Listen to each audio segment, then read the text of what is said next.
Good morning viewers, welcome to our new blog of traveller Arka. আজ আমাদের আন্দামান ভ্রমণের 7 নম্বর দিন, আর আজকে আমরা ঘুরবো রঙ্গতের সাইট সিন। ভিউয়ার্স, আমরা তো হোটেল থেকে বেরিয়ে গেছি, এখন আমরা যাচ্ছি ধানিয়ানালার দিকে।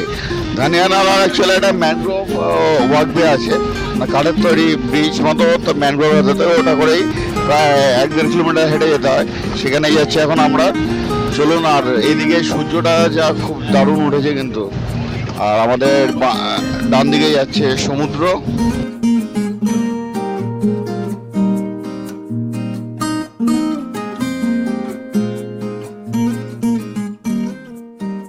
ভিউয়ার্স, আমরা চলে এলাম ধানিয়ালানা ম্যানগ্রোভ ওয়াকওয়ের সামনে।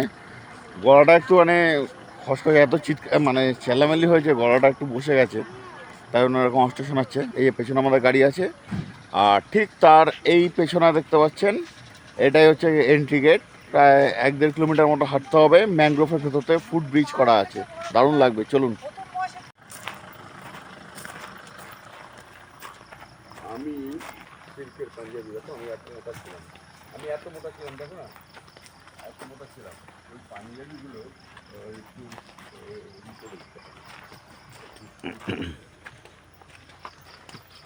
এটা ভোরবেলা 4টের সময় ওপেন হয়ে যায়, আর আপনাদের হচ্ছে বিকেলবেলা 6টায় বন্ধ হয়ে যায়। আমি কয়েকদিন পরে পাঠিয়ে দেবো। অ্যাকচুয়ালি এই জায়গাটা হচ্ছে পুরো ম্যানগ্রোভের ফরেস্টের ভেতরে, আর এখানে এসে দেখুন এভাবে সমুদ্রের জল পুরো ঢুকে যায় জোয়ারের সময়, দেখেছেন? আর এই গাছের নামটা জানি না কি গাছ, এটা গিয়ে আরও দেখা যাবে।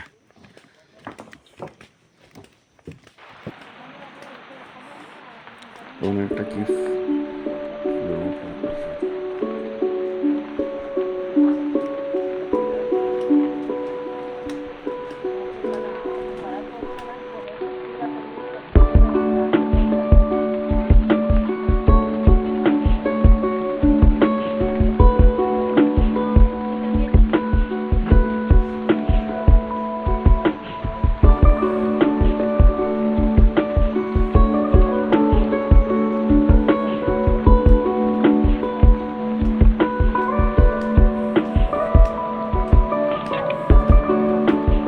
জঙ্গলের মাঝখান থেকে একটা খাড়ি চলে এসছে, বুঝেছেন? বেশ ভালো লাগছে। আর এই দেখুন শ্বাসমূলগুলো পুরো জেগে রয়েছে। এটা হচ্ছে সেন্ড্রা ম্যানগ্রোভ।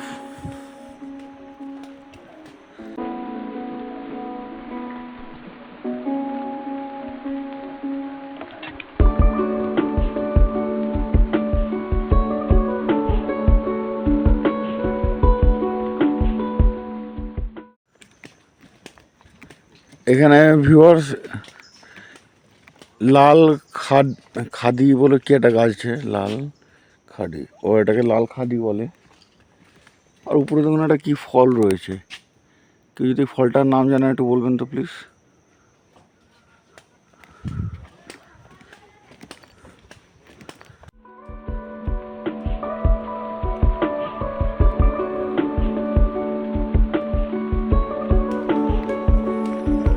আর কত কিলোমিটার আছে, কতখানি?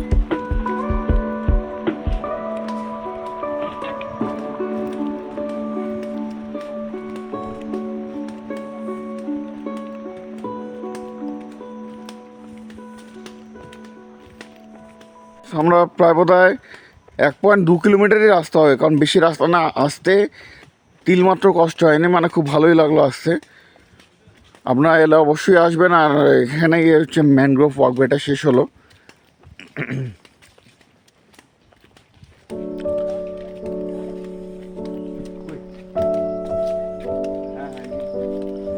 আর ওই যে বিচ দেখা যাচ্ছে,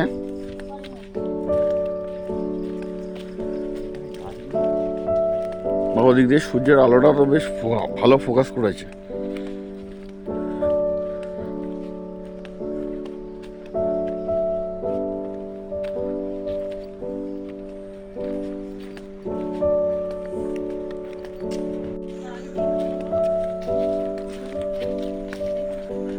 জাস্ট বীজটা দেখুন কি দারুণ লাগছে, চলুন একবার গিয়ে দেখাচ্ছি।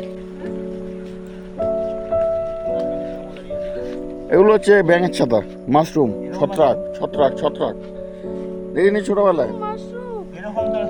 ছত্রাক না না, এটা ছত্রাক, এটা এক ধরনের। এটাকে আমরা ব্যাঙের ছাতা বলতাম না ছোটবেলায়, ওই ব্যাঙের ছাতা। এটা খাওয়া যায় না।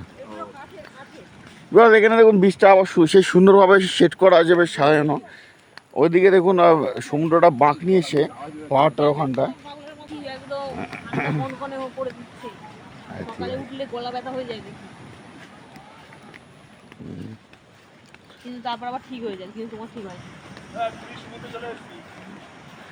জাস্ট দেখুন সামনের ভিউটা দেখেছেন?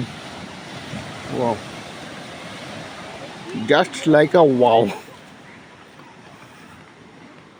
ওহ, দারুণ দারুণ। আমাদের দীঘাপুরীর সমুদ্র কি সব কিছুকে হার মানিয়ে দেবে এই সমুদ্র।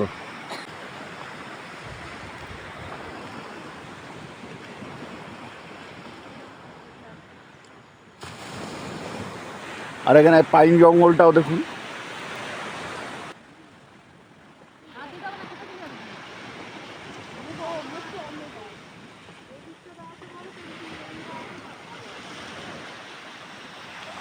সেই ধানিয়ালালা যে ওয়াকওয়েটা আছে, এটা অ্যাকচুয়ালি আন্দামান নিকোবর দ্বীপপুঞ্জের মানে এই রংগত সাইডের একটা ইকো ট্যুরিজম হাব। এখানে দেখতে পাচ্ছি ওখানে কিছু কটেজগুলো করা আছে, ওখানে হয়তো আপনি থাকতে পারেন, মানে জঙ্গলের ভেতরে, দিতে পারেন না। আর এখানে ট্যুরিস্টদের বসার জন্য বেশ সুন্দর হাট আর বেশ ভালো অ্যারেঞ্জমেন্ট আছে। মানে এখানে পুরো একদম খুব সুন্দরভাবে এখানে সাজানো গোছানো। আর ওদিকে এখানে সিনিক বিউটিটা অপূর্ব।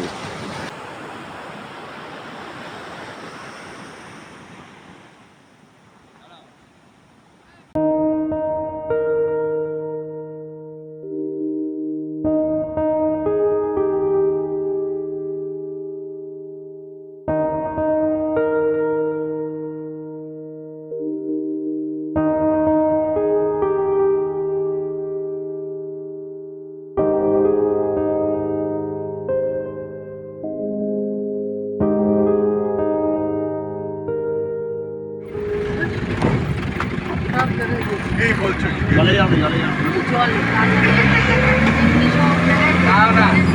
এই জিজ্ঞেস করে ও মাছ খেয়েছে এই জায়গাটা।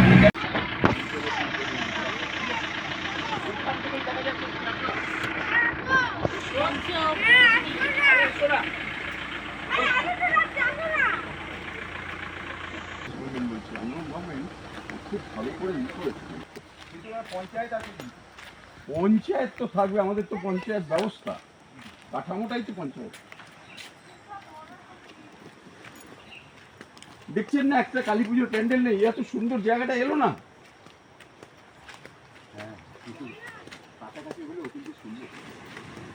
কি সুন্দর জায়গাটা, দারুণ। এই পঞ্চবটি বীজটা একদম রাস্তার গায়ে, ছোট্ট বীজ, এর সৌন্দর্যটা দেখুন মানে কীরকম দারুণ। এর সামনে একটা ছোট টাপু মতো আছে, ভাটার সময় হয়তো ওখানে যাওয়া যাবে। আর এদিকে আছে, আর এখানে সুন্দর করে সাজানো গোছানো জিনিস কিন্তু আছে। আর আমরা নামলাম এখান থেকে।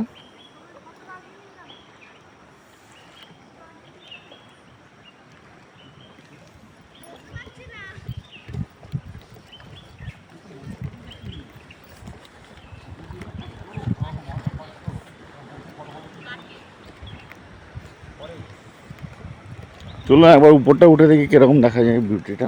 এই ভোরবেলা 6টার সময় সমুদ্রের ঢেউয়ের হালকা আওয়াজ আর এই পাখিদের কলতান বেশ সুন্দর লাগছে, দারুণ কিন্তু আজকের সকালটা। ওয়াও, এই উপরে এসে উপরে আরো সুন্দর আছে এসব। জাস্ট ভিউয়ের মজা নিতে থাকুন আর আমাদের চ্যানেলটাকে সাবস্ক্রাইব করতে থাকুন।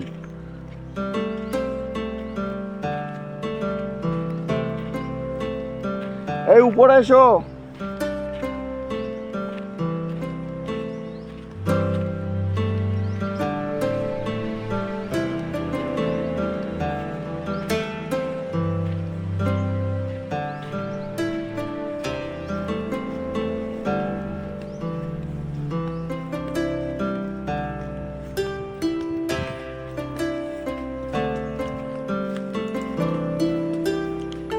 ওদের দূরে সমুদ্র আর পাহাড়টাকে দেখুন, পুরো একদম পাহাড়টা সমুদ্রের গা থেকে উঠেছে মনে হচ্ছে।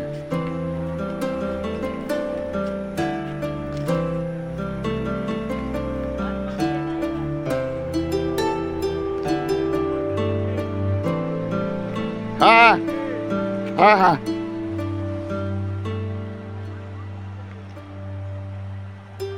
ভিউয়ার্স আমরা এই পঞ্চবটি বিচে তো চলে এলাম। বিচটা আর বলার মতো কিছু নেই, এখানে যা বিচ দেখছি সবই ভাল লাগছে, অপূর্ব।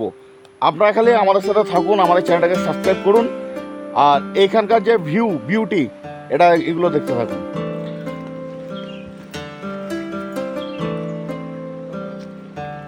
ভিউয়ার্স এই আমরা এই পঞ্চবটি বিচ থেকে এখন আমরা গাড়ি করে আবার চলে যাবো আমাদের পরের বিচ মরিচডেরা বিচের দিকে। মরিচডেরা বিচটা ওই সমুদ্রের পাড়ে।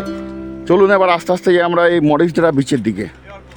এই আমরা এখন ক্রস করে গেলাম মরিচডেরা বিচ। আগের দিন যখন আমরা ডিগলিপুর যাচ্ছিলাম তখন অ্যাকচুয়ালি মরিচডেরা বিচে গিয়ে আমরা ফ্রেশ হয়েছিলাম, মানে একটু দেখে নিয়েছিলাম, তাই জন্য আর নামলাম না। বিচটাও এরকমই ছোটোর উপরে। এবার আমরা ভিউয়ার্স এখন আমরা আমপুঞ্জ বিচের দিকে ঢুকছি। তাহলে আমরা লক্ষ লক্ষ টাকা ওইখানে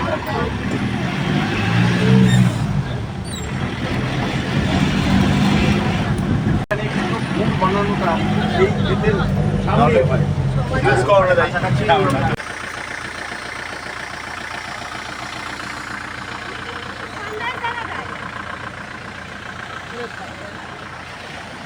আর ঘুরে আসি আমার।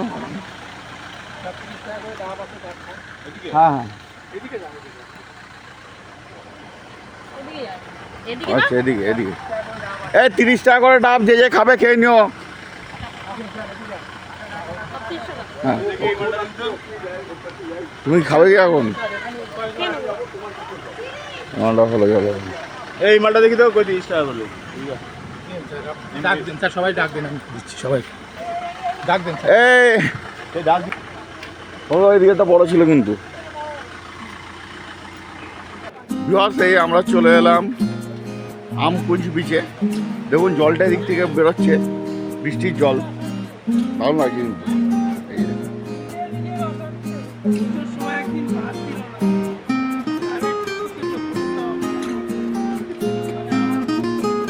দাঁড়াও দাঁড়াও দাঁড়াও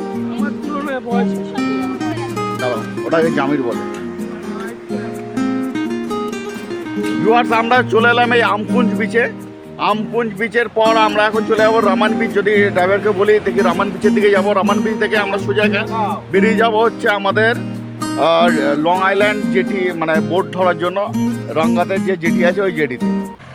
আমাদের এখন লাস্ট বিচ হচ্ছে রামান বিচ।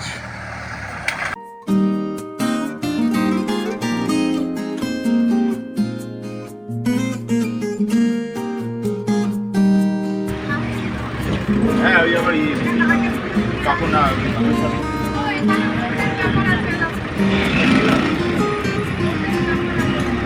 তো আছেই।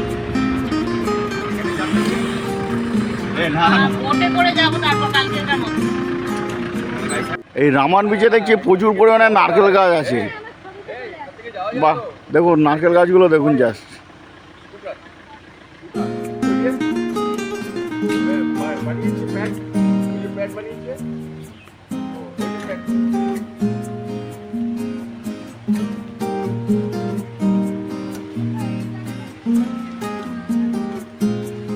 বাহ, সুন্দর লাগছে কিন্তু।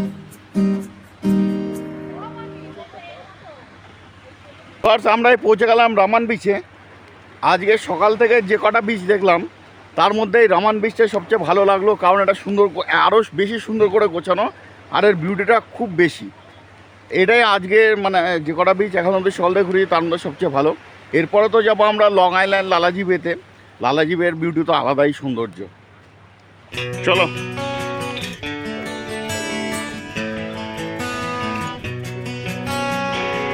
ভিউয়ার্স আমাদের রামান বিচ দেখা হয়ে গেল। এখন আমরা ফিরছি আবার আমাদের এখান থেকে যেতে হবে রঙ্গতের জেটির দিকে।